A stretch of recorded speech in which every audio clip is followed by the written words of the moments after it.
I'm a 32-year-old woman, and I've always been the responsible one in my family. You know the type, reliable, dependable, the one who keeps things together when others don't. Meanwhile, my younger brother, Justin, who's 28, has always been the golden child. My mom practically treats him like he's some kind of saint, no matter what he does or doesn't do, more often than not. It's always been like this. Growing up, whenever Justin did something wrong, Mom would wave it off. "Oh, that's just how he is," she'd say. If I dared to get upset about it, her favorite line would follow, "Be the bigger person." That phrase became her go-to solution for everything, no matter how unfair the situation was. At first, I thought that's just how families worked, but over the years, it became clear Justin could do no wrong in her eyes. The breaking point came a couple of weeks ago at a family dinner. It started off fine, small talk, laughter, the usual. Then, out of nowhere, Justin made a comment about how I overthink everything. It wasn't just the words, it was the way he said it, loud enough for everyone to hear, with that smug grin he always gets when he knows he's getting under my skin. The room went quiet for a moment, and I felt everyone's eyes on me. My cheeks burned, but I bit my tongue like I always do. That wasn't the first time Justin had embarrassed me in front of others. He has a long history of crossing lines. When we were kids, he once ruined a school science project I'd worked on for weeks, just because he was bored. Mom's response? He's just a kid. Let it go. As adults, he's taken it even further. A couple of years ago, he accidentally let slip about a job interview I was keeping private. I didn't get the job, and I can't help but wonder if his comments about my nerves during family gatherings had something to do with it. The thing is, Justin doesn't just stop at me. He's dodged family responsibilities his entire life. Whenever there's something hard to do, like helping Dad fix something around the house, or showing up for a relative's birthday, it's always me, or someone else picking up the slack. Justin? He has a knack for disappearing just when he's needed, and yet somehow, he's still the golden child. Mom defends him at every turn, saying, he's just different, or he doesn't mean it. I've spent years playing nice, swallowing my pride for the sake of keeping the peace, as Mom puts it. But that dinner? That one little comment? It was the straw that broke the camel's back. I realized that night that I'd had enough. Enough of being humiliated, enough of being told to rise above, and enough of letting Justin walk all over me while Mom made excuses for him. What makes it worse is how the extended family sees him. To them, Justin is charming, funny, and easygoing. They don't see the passive-aggressive remarks or the way he conveniently avoids anything that doesn't suit him. Meanwhile, I get labeled as uptight or too serious. Dad sees it. So does my older cousin Julia. They've both quietly admitted that Justin gets away with too much, but they're too afraid to say anything in front of Mom. Rocking the boat isn't their style. The tipping point that night wasn't just Justin's comment. It was what Mom said afterward. I had barely managed to laugh it off when she leaned over and said, "Come on, you're the bigger person here. Let it go."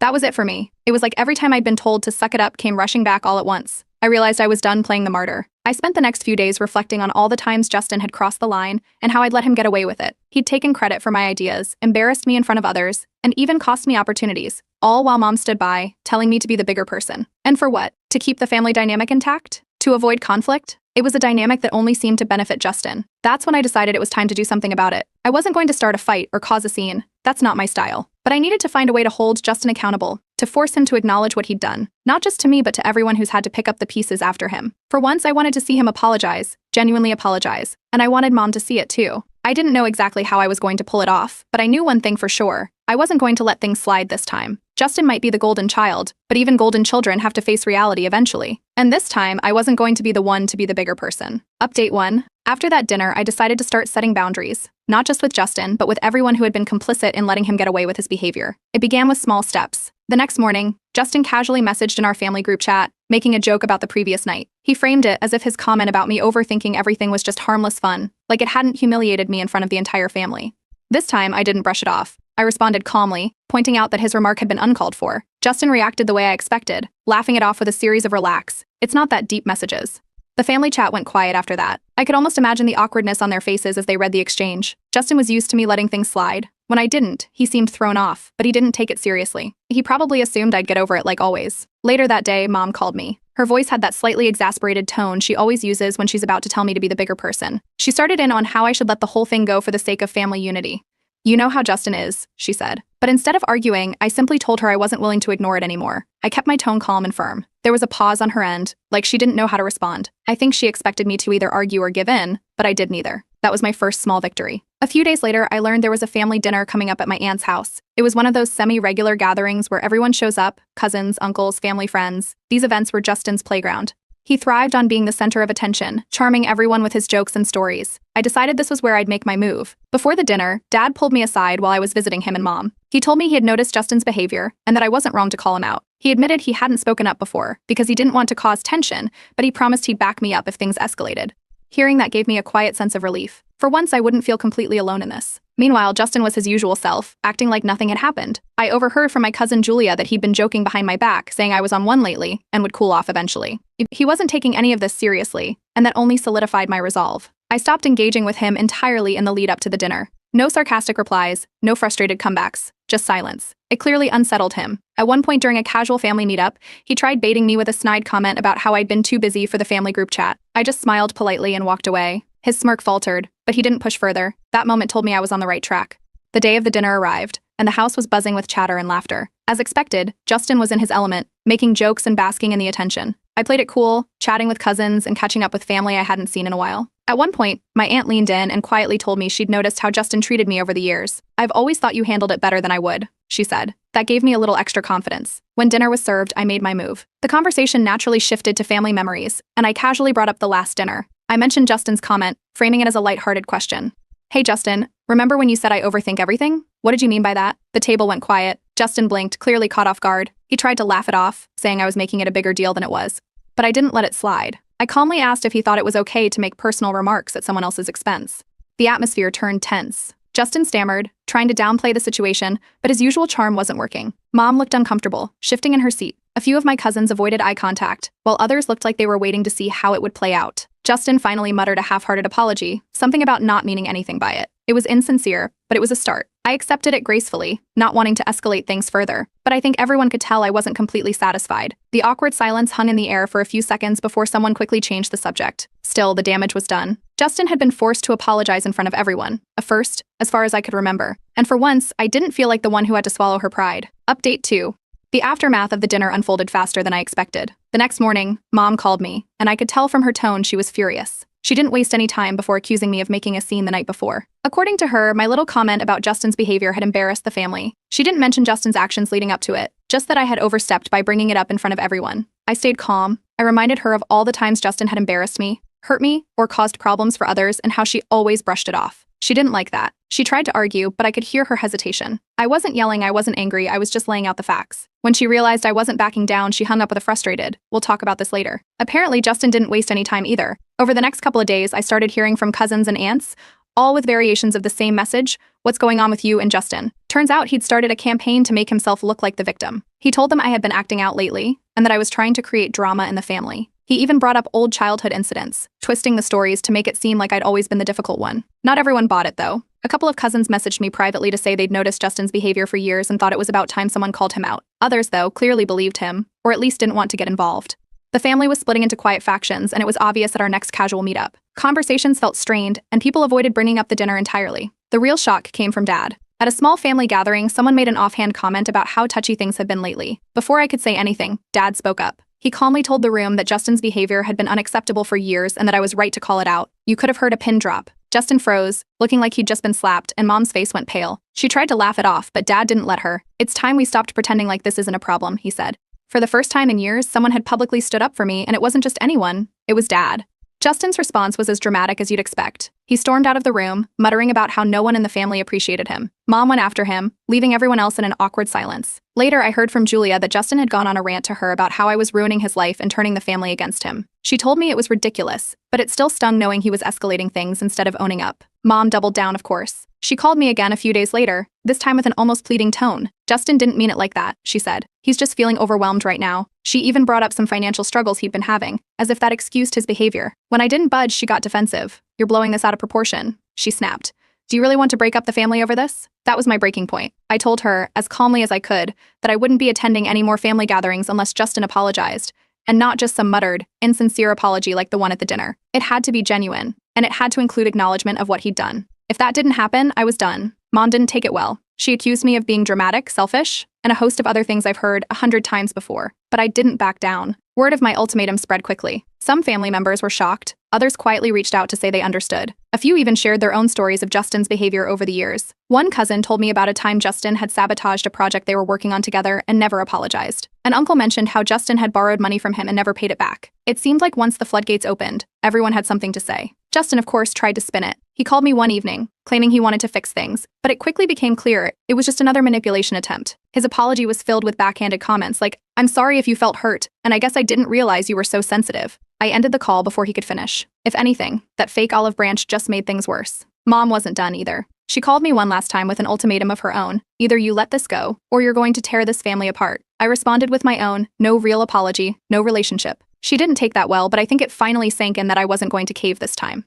The fallout was messy. Justin had another meltdown, this time blaming Mom for not fixing the situation. Mom was visibly exhausted, caught between defending Justin and dealing with the growing tension in the family. Meanwhile, I felt a strange sense of relief. For the first time, I wasn't the one bending over backward to make things right. Update 3. After my ultimatum, Justin kicked his manipulation into high gear. He started calling and texting extended family members, painting himself as the victim. I heard from one of my cousins that Justin was telling people I had completely lost it and was out to ruin the family. His version of events conveniently skipped over the years of his bad behavior and focused solely on how harsh I'd been lately. Apparently, I was being unreasonable and trying to turn everyone against him. Then came the social media posts. Justin wasn't outright naming me, but anyone who knew us could connect the dots. He'd post vague things like, "Crazy how some people will twist the truth to make themselves look better," and family is supposed to be about love, not grudges. His friends, most of whom didn't know the full story, flooded the comments with sympathy, calling him so strong and telling him to stay positive. It was irritating, but I ignored it. Engaging would only add fuel to the fire, and that's exactly what he wanted. Things hit a boiling point in the family group chat. Justin posted a snarky comment clearly aimed at me, something about how some people can't let go of the past and how holding grudges ruins families. A few relatives chimed in with neutral comments, but I stayed silent. That's when Dad stepped in. He wrote a straightforward message calling out Justin for stirring up drama. He reminded everyone of the dinner where Justin had been forced to apologize and said it was time to stop pretending there wasn't a real issue here. The chat exploded. Justin immediately accused Dad of playing favorites, claiming he'd always felt less loved compared to me. It was a wild accusation, considering how much Mom has coddled him his whole life. But Justin played it up, saying he'd never stood a chance in our family. A couple of relatives backed him up, saying Dad was being too harsh, while others stayed silent or sent private messages to me expressing their support. The group chat stayed tense for days, with people arguing back and forth until it finally died down. Meanwhile, Mom wasn't helping. She messaged me privately, doubling down on her claim that I was dividing the family. According to her, I was forcing people to pick sides and putting her in an impossible position.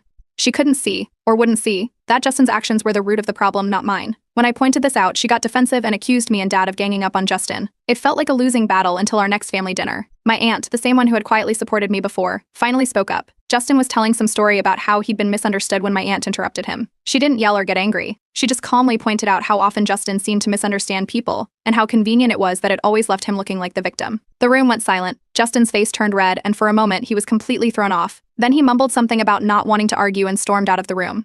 It was the first time I'd seen him genuinely embarrassed, and it was clear from the looks on everyone's faces that my aunt's words had hit a nerve.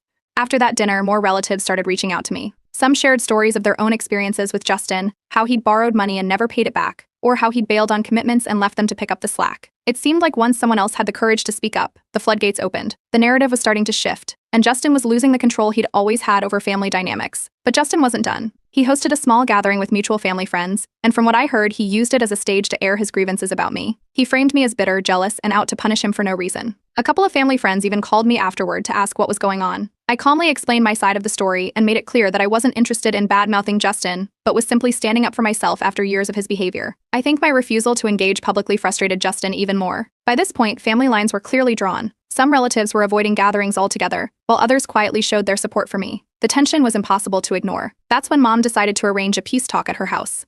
She called me, insisting that we all needed to sit down and work things out for the sake of the family. I told her flatly that I wasn't interested unless Justin was ready to offer a real apology. She tried to argue, but I stood firm. The peace talk happened without me, and from what I heard, it didn't go well. Justin apparently spent most of it complaining about how he was being attacked, while Mom tried to mediate and failed miserably. Dad, to his credit, didn't back down. He reiterated that Justin needed to take responsibility for his actions, but without me there, the whole thing devolved into a blame game. For the first time in years, I felt like I was in control. The situation was messy, but I wasn't the one scrambling to keep the peace anymore. Justin might still be trying to spin the story, but the cracks in his golden child image were starting to show, and I wasn't about to let him patch them up so easily. Update 4. Not long after the so-called peace talk flopped, cracks in Justin's perfect image started to show, and it didn't take long for everyone to notice. The first hint came from an unexpected source, my cousin Julia. She mentioned in passing that Justin had been asking around for a loan. At first, I brushed it off as typical Justin behavior, but then I started hearing the same story from other relatives. Turns out, Justin was in financial trouble. Bad trouble. He'd been relying on Mom to cover his bills, and it was getting harder for her to keep it under wraps. The golden child wasn't as untouchable as everyone thought. Mom tried to spin it. She pulled me aside one evening, saying Justin was going through a tough time, and that I needed to cut him some slack. She went on about how stressed he was and how he just needed support. I let her finish, then calmly reminded her that past struggles didn't excuse years of bad behavior. If anything, the way he handled tough times only made it clearer why boundaries were necessary. Mom didn't like that answer, but for once, she didn't argue. Justin, of course, didn't take this quietly. He doubled down on his manipulation, telling anyone who'd listen that I was being cruel by holding a grudge. But here's where things got interesting. People were starting to push back. A few relatives who'd stayed neutral until now began calling Justin out directly. At one family gathering, An uncle openly told Justin that his constant deflection and excuses were getting old. The look on Justin's face was priceless. He wasn't used to being challenged, and it was clear he didn't know how to handle it. As more people started to see through Justin's behavior, his usual allies began to distance themselves. The same cousins who used to laugh at his jokes now avoided engaging with him. Family gatherings became awkward, with Justin sitting off to the side, visibly uncomfortable. It was subtle at first, but over time, his isolation grew. For the first time, Justin was facing the consequences of his actions, and it wasn't just coming from me. Then came the health scare. Mom had a minor issue that required a short hospital stay. It wasn't serious, but it was enough to get everyone in the family to rally around her. Justin saw it as his opportunity. At the hospital, he started hinting, loudly, that this was the perfect time for me to let bygones be bygones. He made sure everyone could hear him, playing up the role of the concerned son who just wanted peace in the family. I stayed calm. I made it clear that while I was concerned for Mom, I wasn't going to use the situation as an excuse to ignore the bigger issue. That didn't sit well with Justin, who tried to guilt me by saying things like, family should come first. I didn't take the bait. Under pressure from relatives, Justin offered another half-hearted apology during one of Mom's hospital visits. It was as vague as ever, something about how he didn't mean to upset anyone. I looked him straight in the eye and called it out for what it was. If he couldn't acknowledge what he'd actually done, it wasn't a real apology. The room went quiet, and Justin looked like he wanted to be anywhere else. After that, something shifted. More relatives started reaching out to me privately, expressing their support. Some even apologized for not backing me up sooner. One cousin admitted she'd always been intimidated by Justin's charm but had long suspected there was more to the story. The more people spoke up, the more obvious it became that Justin's golden child status was crumbling. But Justin wasn't giving up without a fight. He tried to stir up drama about an unrelated family matter, bringing up old grievances and trying to pit relatives against each other. It didn't work. Most people saw through it, and instead of regaining control, he only made himself look worse. Even Mom, who had always been his biggest defender, started showing signs of frustration. I overheard her telling him to tone it down after one particularly unnecessary outburst. Meanwhile, I was starting to feel more confident. For the first time, I wasn't tiptoeing around family dynamics or bending over backward to keep the peace. I could see the respect growing, not just from relatives who supported me, but even from those who had stayed neutral. It felt like a turning point. Then came the biggest surprise. One of my aunts, who had always been firmly on the sidelines, reached out to me directly. She apologized for not speaking up sooner and admitted she'd seen Justin's behavior for what it was but didn't want to rock the boat. Her words were simple but meaningful, and it felt like yet another piece of the puzzle falling into place. Justin was still trying to maintain control, but the balance had shifted. His usual tactics weren't working anymore, and he was running out of allies. Mom was exhausted, the family was divided, and Justin was being held accountable in a way he'd never experienced before. For once, it felt like the golden child's armor was finally cracking, and there was no patching it up. Update 5. The breaking point came when Justin demanded a family meeting. He'd had enough of what he called the drama and wanted to fix things. It was clear he wasn't coming from a place of genuine remorse. He just wanted to regain control of the narrative. Mom was immediately on board, pressuring me to attend and be open to reconciliation. I agreed but made my conditions crystal clear. I would attend only if Justin gave a public, genuine apology that addressed specific past actions. No vague "I'm sorry if you felt hurt" nonsense. The day of the meeting felt tense even before it began. Mom had gathered everyone at her house. Dad was sitting quietly in the corner, observing but clearly on my side. Mom fluttered around nervously, trying to keep things light, while Justin sat at the table with his arms crossed, clearly irritated. A few relatives who had been supportive of me were present, along with some neutral ones who had shown up out of curiosity. As soon as we started, Justin launched into a monologue about how he felt attacked and abandoned. He claimed he was trying his best but that no one appreciated him. It didn't take long for the rant to turn into finger-pointing, accusing me of blowing things out of proportion and making him the scapegoat. He even threw in a jab at Dad, saying he'd always felt like the outsider in the family. When Justin finished, the room was silent. All eyes turned to me. I stayed calm and began recounting specific incidents where Justin's actions had caused harm, not just to me but to others in the family as well. I didn't raise my voice or get emotional. I simply laid out the facts, one after another. The ruined science project, the sabotage job interview, the countless times he'd shirked responsibilities and left others to clean up his mess. By the time I finished, Justin looked visibly uncomfortable. For once, he had nothing to say. The shift in the room was palpable. Relatives who had stayed neutral started nodding in agreement, and a few even chimed in with their own stories. My cousin Julia spoke up about how Justin had borrowed money from her and never paid it back. An uncle mentioned how Justin had bailed on helping him with a family event, leaving him scrambling at the last minute. It was like the floodgates opened, and all the things people had kept quiet about for years were finally coming to light. Mom, who had been sitting silently up until this point, looked shaken. For the first time, she admitted that she hadn't handled things fairly over the years.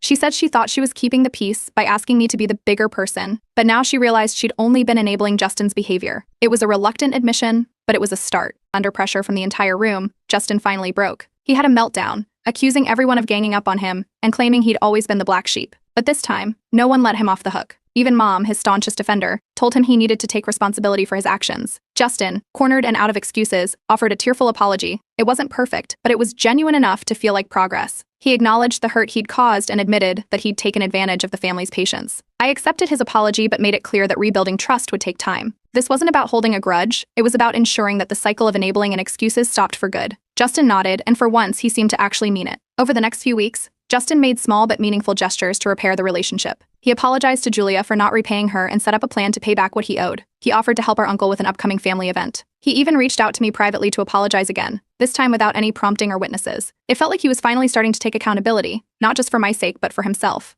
The family dynamic began to shift. Relatives who had once stayed silent started holding Justin accountable. When he tried to make excuses or deflect, they called him out. It wasn't harsh, it was firm but fair. Mom, too, made an effort to stop enabling him. She apologized to me for dismissing my feelings in the past and started treating me with more respect.